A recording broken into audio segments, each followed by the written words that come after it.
नमस्कार. आज मी तुम्हाला माझ्या एका पेशंटचा अनुभव सांगते. गोपनीयता राखून, कारण उद्देश त्या व्यक्तीबद्दल नाही तर त्या आजाराबद्दल जागरूकता निर्माण करणे आहे.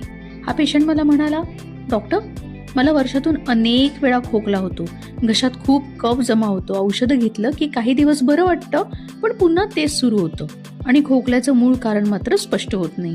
मी त्याला विचारलं, साधा सर्दी खोकला खरंच इतक्या वेळा आणि इतका काळ टिकतो का?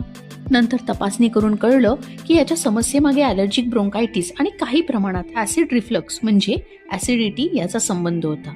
पण अशीच माहिती मिळवण्यासाठी आधी माझ्या चॅनलला सबस्क्राईब करा आणि लाईक मात्र करा.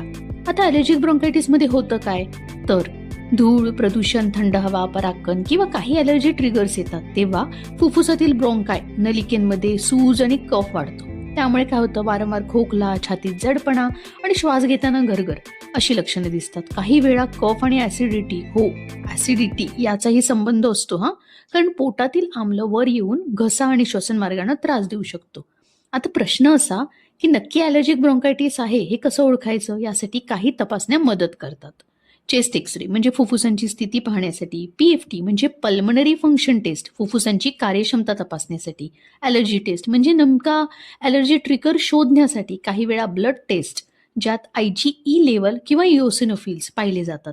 वेळेत लक्ष दिलं नाही तर पुढे अस्थमा, क्रोनिक ब्रोंकायटिस, वारंवार छातीचे इन्फेक्शन किंवा फुफ्फुसांची क्षमता कमी होणे अशा गुंतागुंती होऊ शकतात. आता यासाठी काय करायचं? कुठल्या सवयी महत्वाच्या आहेत? तर धूळ आणि प्रदूषण टाळा, गरज असल्यास मास्क वापरा, धूम्रपान पूर्णपणे टाळा आणि डाएटमध्येही बदल करा. हळद, आले, तुळस, लसूण यांसारखे दाहशम घटक वाढवा. उबदार पाणी आणि हलका पचायला सोपा आहार घ्या. जास्त तळलेले जंक फूड आणि खूप मसालेदार पदार्थ कमी करा.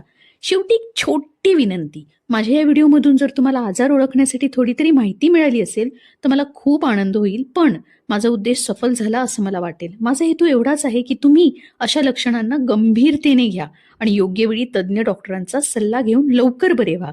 कारण निरोगी फुफ्फुसं म्हणजे निरोगी आयुष्य. त्यामुळे भरपूर जगा, स्वच्छंदपणे श्वास घ्या आणि जागरूक व्हा.